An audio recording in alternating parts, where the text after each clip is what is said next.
Welcome back to Straight from the Agent podcast. I am Johnny B. Good, the flip-flop agent, and look at this handsome devil over here. I'm Connery Calkins. I had to go through and abstain from my normal maintenance routine of grooming my beard and mustachio to show you how a real man grows a mustachio. So this is what it looks like. Not spotty, filled in. Hold on. mush. Mine is not spotty. Well, you have to grow it long because it's not full. Just wait until I have handlebars and you are going to be amazed. Oh my God.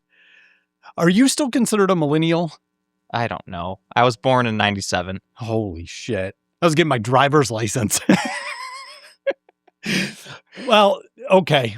Tomato. Is that millennial or is that You're Gen right. Z? You're right at the cusp. I feel like I've heard I'm Gen Z. You're right at the cusp. Yeah, it's like 96, 97, somewhere in there. 96, 97.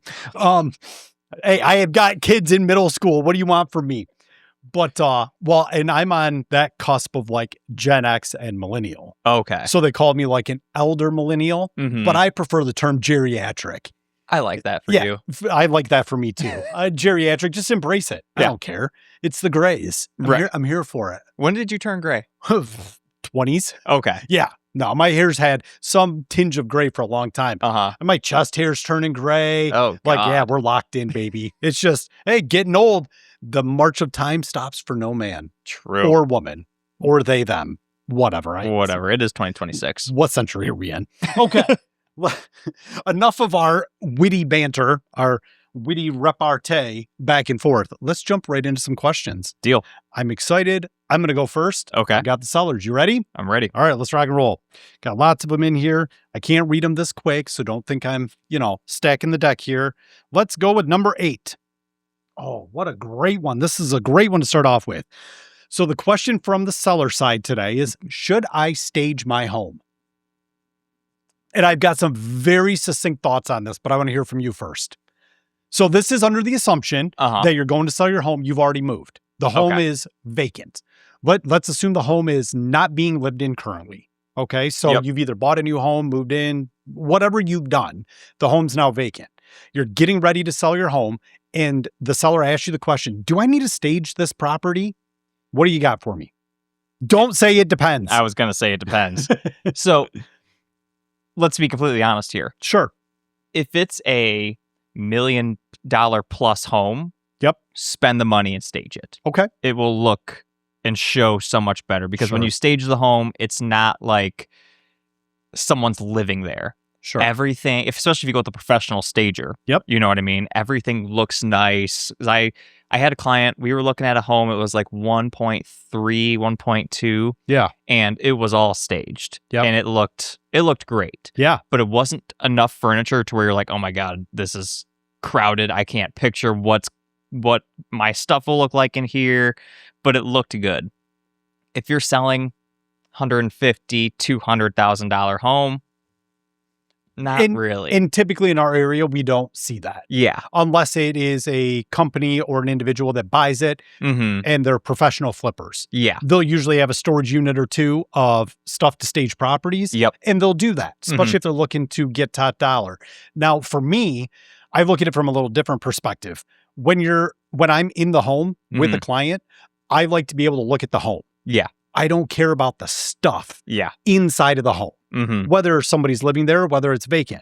For me, the more I can see the actual home, I want to be able to look at the baseboards. I want to be able to check out the floor. Do I have any whoopties in the floor that are going to make me go, we need to look at the foundation a little bit. Those are the things I like to be able to check out. Yeah. And we've all been in those homes that are lived in and occupied where it's like, bam, I'm in this home and it's almost impossible for me to look at the dwelling because of the amount so much stuff. Yeah, there's so much stuff in here. And that, hey, we all accumulate stuff. That's kind of just the human condition. Yeah. We're always going to end up with things that maybe we don't want, but we're going to keep out of obligation. Or, somebody's got a little bit of that hoarder bug. It is what it is. I don't judge anybody for what they have in their home by any means. Yeah. But ideally in our job, we're looking to get in there and look at the dwelling. Yeah. So for me, on the basis of what you were talking about, I would talk to my agent. Hopefully it's you or I. Yep.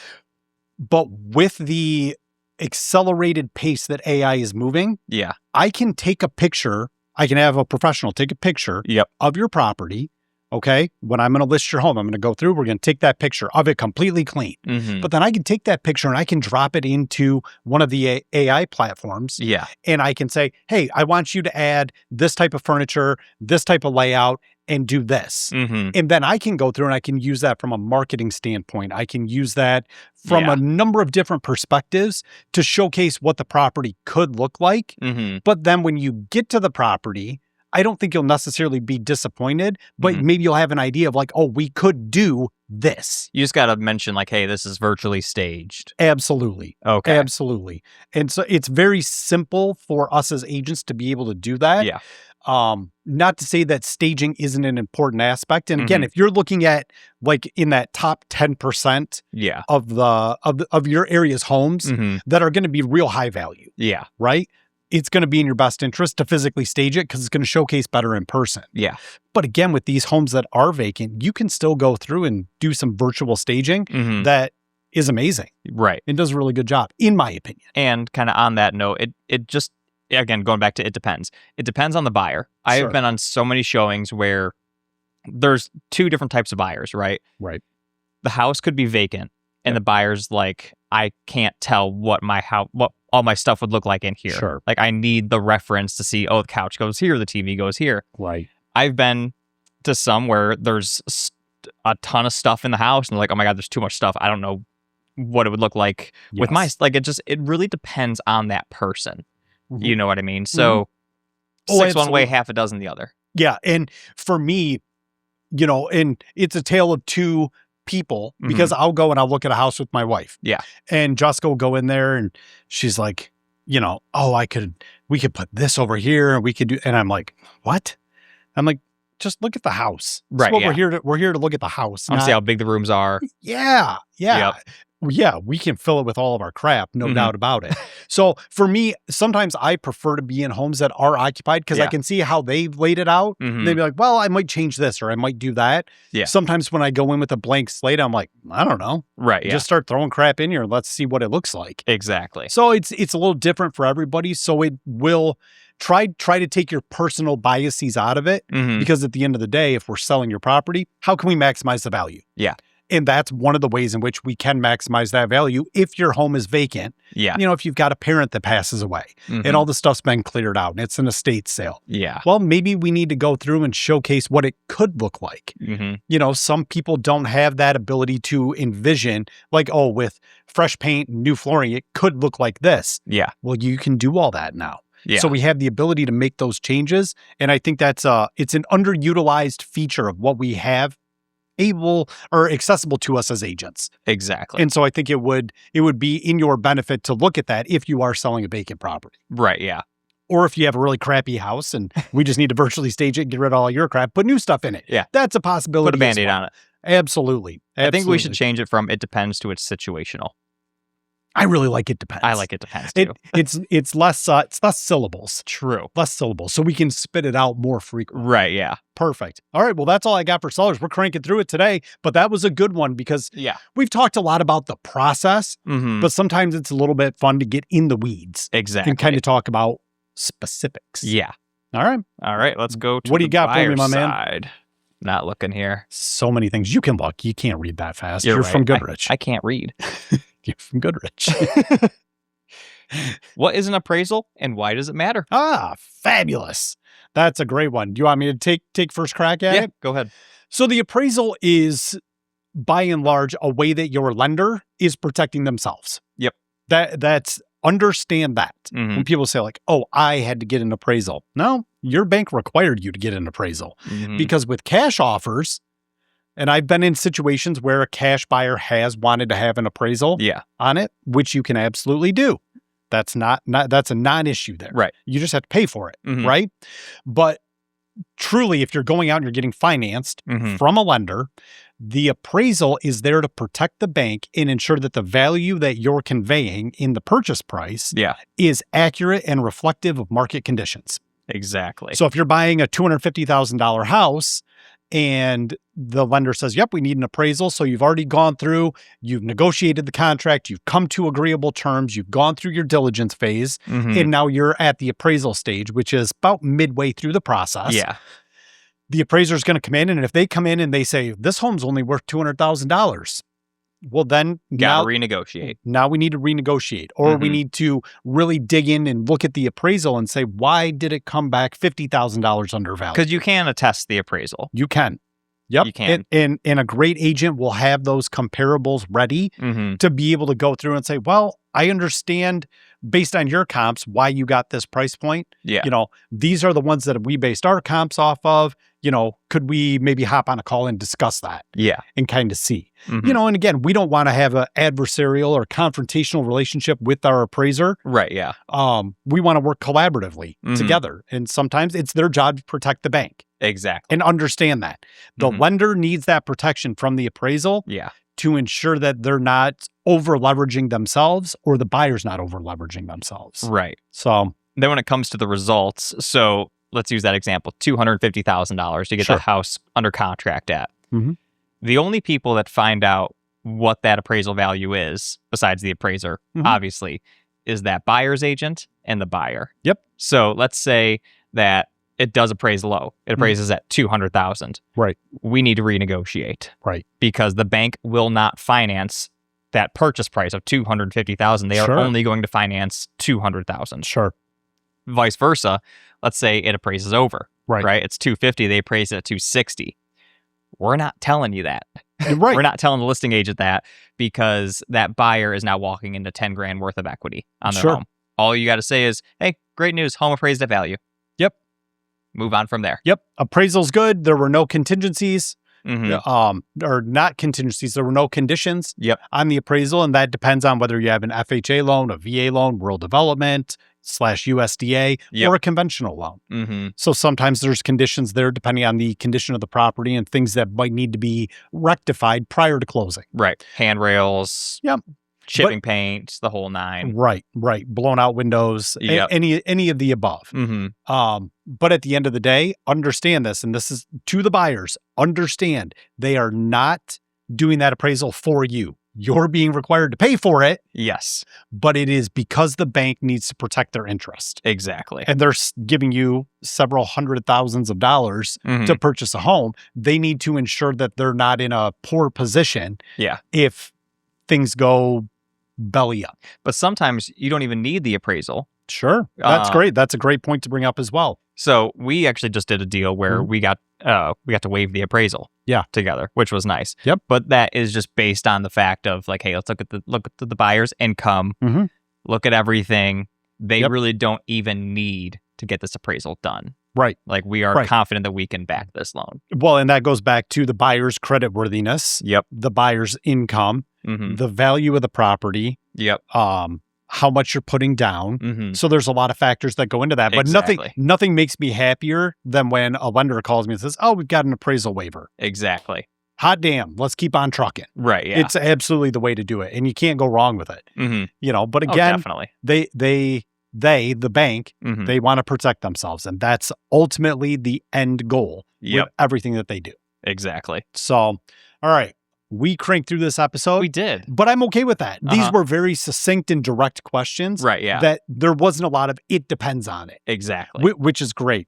So let me ask you a question. Yeah. Let's spend a minute to get to know Connery. Oh, boy. So what is, and this breaks my heart, what is your favorite college? Oh, Michigan State.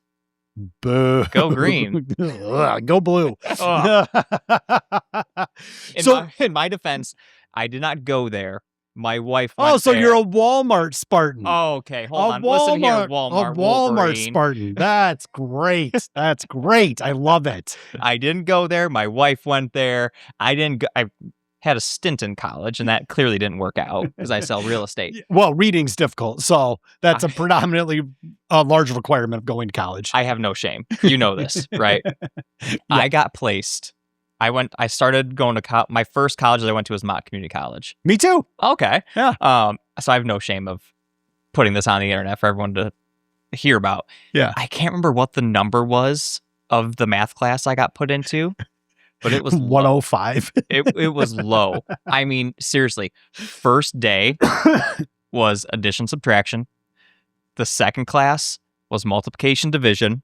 Then they started losing me at fractions and decimals.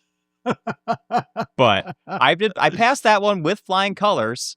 So we don't, thankfully in real estate, we don't have to work with cosines, tangents, mathematical proofs. Right, yeah. Okay, so we're good. Oh yeah, I can run real estate numbers like crazy. But when either fractions on a calculator. On a calculator, obviously. But dude, it was bad.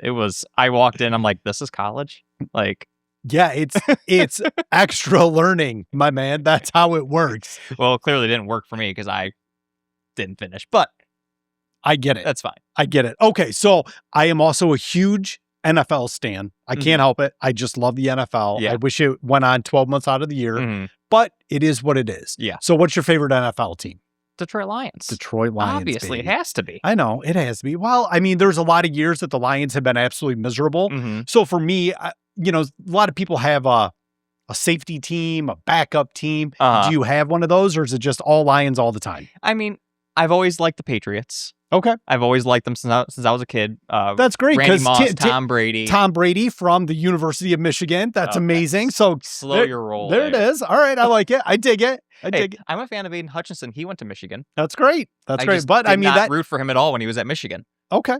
I mean, I respect it. Yeah. I respect it. It's fine. It's fine. So Detroit Lions. So we just finished the NFL draft.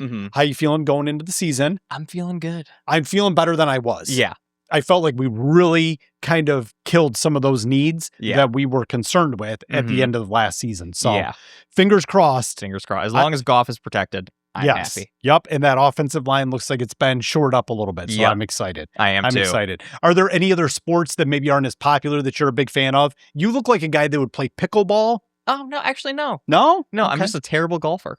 Me too. Aren't we golfing soon? You and I are we're going to golf in the Remax golf outing. We will record our outing there and we'll post it to YouTube so you guys can all laugh at us because it will be so bad. We're going to discuss this in private. No, we're not. Yes, we're doing it. We're doing it. I don't think you realize how bad I am. I don't even wear shoes. So Christ. It'll be fine. Embarrassing, but it'll be fine. Yeah. We'll have some fun. Because again, you said you don't have any shame. Neither do I. Yeah. You want to see how bad it is? I'm going to have to borrow clubs. I don't even own a set of clubs. Oh my God. Okay. Yeah. So here it is. You don't have golf clubs? No. I'm too cheap. If anybody wants to maybe sell their house and we can work out compensation with a nice set of clubs, I'm down for that. So hit up the DMs, man. Slide in. I think if I got a new pair of clubs, my game would get better. So. Oh, that's what every amateur golfer says. I just need better clubs. It's not my absolute terrible skills. Right. Yeah. Do you want to hear my favorite stat that I have for my golf game? Sure. I average. Okay. Losing 9 balls a round. So you're doing triple bogey golf. Oh yeah. It's not good. I have fun. But I am not good. My short game's all right, but I am not great off the tee. No, that's where I struggle. I need to do a half swing because I'm not athletic enough to contort my body as old as I am. So can we edit the golf charity video or whatever that we do? Sure. Where you bleep out all the swear words that we say on the course? Oh, of course. Okay. Yeah. There won't be a whole lot of conversation that won't be bleeped out, but sure, we can toss some normal English words in there. Okay. Yeah, that'll be fine. Or maybe we can start swearing in German or something like that. Right, yeah. We can go back to our motherland and, come up with some profanities. Motherland? Yeah, I think I'm Germanic and a little bit Irish. Okay. Something like that. Okay, I'm Mexican. Why is that funny to you? I don't know. I don't know. There's just so many things. I just envisioned you in a sombrero. I mean, what do you want from me? That's We were down in Florida a couple years ago, and we found this really good empanada shop. Yeah. And the lady was 100% Mexican, speaking Spanish. And I was like, oh, I'm Mexican too. And then she goes right into going from English to Spanish. Yeah. And I go, oh, I'm not that Mexican. And my wife just died right there. She was like, I need to find a hole and just leave. I'm a fake Mexican. Yes. I'm just a fake Mexican. I like tacos. Yeah. What are your thoughts on Taco Bell? Oh, I love it. True story. So you're not authentic Mexican. Oh, no, but- it's terrible Mexican food, but it hits a spot. True story. You had some yesterday. I did have some. How'd you know that? You came in with your cup. Oh, yeah. Hyper observant, firstborn. Can't help it. Okay. Yep. Okay. All right. Well, that's enough Yeah, blabbering for today. But I think it's nice to get to know my co-host. Yes. I didn't know you were Mexican. We spent all this time together. Right, yeah. Look at that. I've told him 3 times. He just doesn't listen to me. I don't care. If I'm being honest. All right. Well, for this week's episode of Straight from the Agent podcast, I am Johnny B. Good, joined by my newly christened Mexican friend, Connery Calkins. I hate it here. Yo quiero want to sell a house. That's how we should finish all your episodes. Thank you for tuning in. We'll see you next week. Bye-bye. See you soon.